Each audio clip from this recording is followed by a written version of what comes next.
Hey everybody! Purpose of this video is to get you some solutions to the stop sign quiz right here.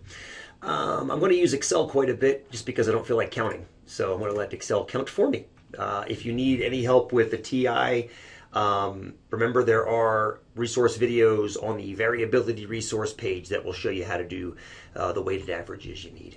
So we've got a number of days, 30 days, number of cars each day that ran a stop sign. So I'm going to go ahead and copy this data into Excel as soon as I figure out how to do it. Here we go.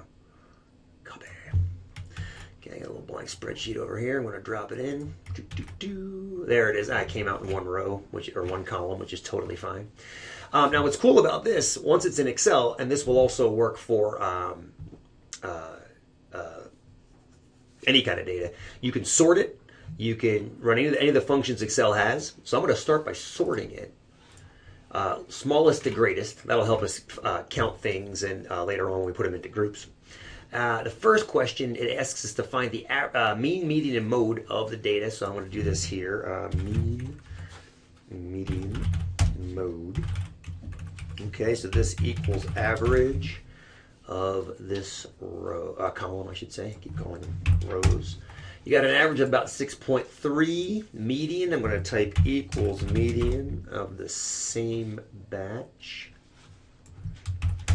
So we got a median of 3, and we got a mode equals mode of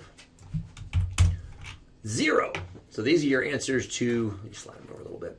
These are your answers to question 1, which will find the actual, I don't know why I just did that, but that's okay.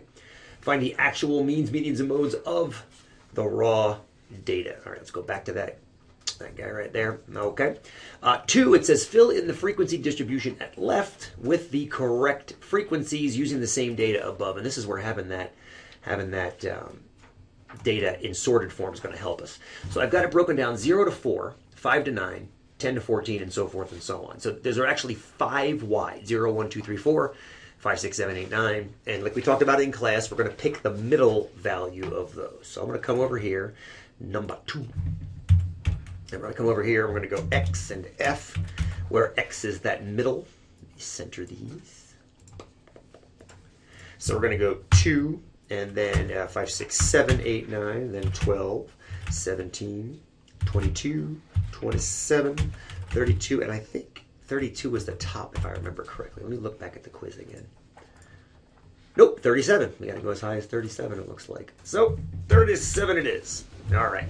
Now, to get the frequencies, we can use a COUNTIF command, but it's going to be a little bit too cumbersome. I think it might be easier just to count manually in this case for a small data set like this. If this data set were hundreds or hundreds of thousands of data points, we would be using some kind of functions, but it's going to take us longer to type the functions than it is just to count. So, anything from 0 to 4, so that's 0 up to all these 3s. That looks like there are 16 of them there. Ba-boom, ba-boom.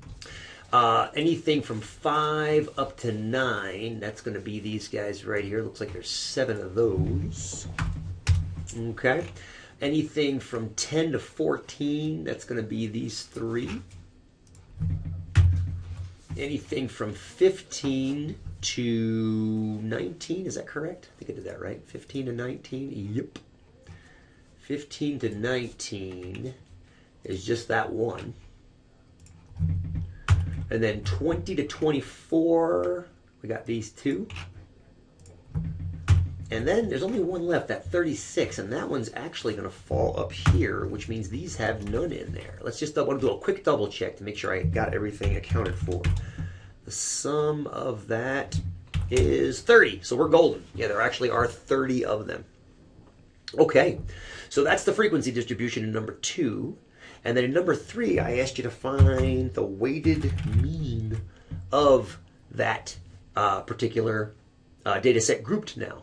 So there's a couple ways you can do this in Excel. I'm going to do it the most closely tied to class, the way we did it in class. We created another column called the XF column, if you remember, where we took each of the X's and multiplied them by the F's. So equals that, that times that.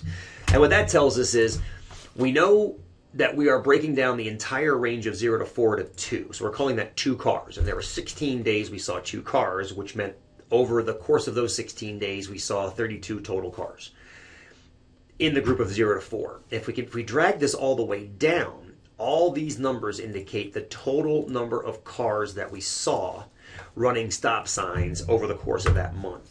This is just going back to like we did in class with the keys and the GPA and everything else we talked about. So that's 215 total cars ran the stop sign over that month. Now we're going to check that in a minute, but right now to find the average, all we got to do is take that number and divide it by the total number of days, and we get an average of 7.16, which is different than 6.33. Obviously, we overestimated a little bit in the number of cars in this neighborhood, which means there was some skew going on. I think it happened right here, actually. Look at all those zeros, ones, and twos, and not a whole lot of threes and fours.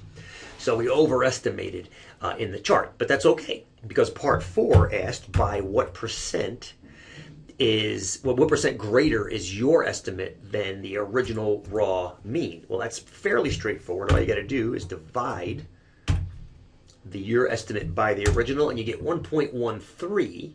And if you look at the one, as I said on the quiz, 100%, the 0.13 is a 13% higher. So your grouped average is 13% higher than your true average over there. Cool so far?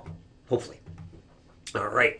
Next up, I think we break it down again by, yes, we're going to group the distribution down even further. So we're going to basically collapse each of these 2 into 1, which makes it very easy for us to make the distribution. So 5, although 5 I think is find the average. I could be wrong about that. Am I wrong about that? I didn't do that. I didn't do the actual distribution for you. So we'll do that together. So we've got the frequencies, which are, let's go X and let's go F, okay? So F here would be 23, the next F would be 4, the next F would be 2, and the next F would be 1, and 0 to 9, the middle number is going to be 4.5, if I'm doing my math correctly, 14.5, 24.5, 24.5, yeah, I'm doing my math correctly.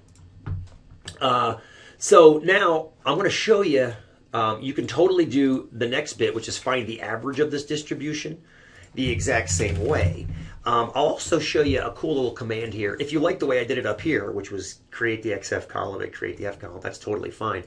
Another way you can do it is a cool command called sum product. Now what this does is, if you give it 2 columns, or arrays as they call them in Excel, what that command right there will do is it'll multiply that times that, that times that, that times that, that times that, and then add that whole thing up, which is exactly what you want it to do. And then if you divide that by the sum of just the frequencies, which is how many days there are altogether, you end up with 8.2-ish stop signs. Okay, so that's your answer. I believe the number 5, I think. Let me make sure I'm not lying to you. I'm not lying to you. Boom, boom, boom. Okay, and then by what percent larger is that? Pretty straightforward. Same thing we did before. This is number 6. Equals that divided by, equals that divided by the original. I get to almost 30%, 29% larger now. 29% larger. Okay? And then that's the kind of the point. If you group it down even more like I did here, you're off by 82%. And so if you group too much, you end up creating too much simplification in the distribution. You're making things look too central, too uniform, I should say. And like I said down here at the bottom, you'll get a much better hang of how much to group or how little to group. Raw data is obviously the best, but you're not going to get raw data every time. You're going to get grouped data. So knowing how to deal with that is kind of something that you don't learn right away. You learn it over time. But this was just an example of what can happen, the danger of overgrouping. So anyway, I hope that helped, and we'll see you in class.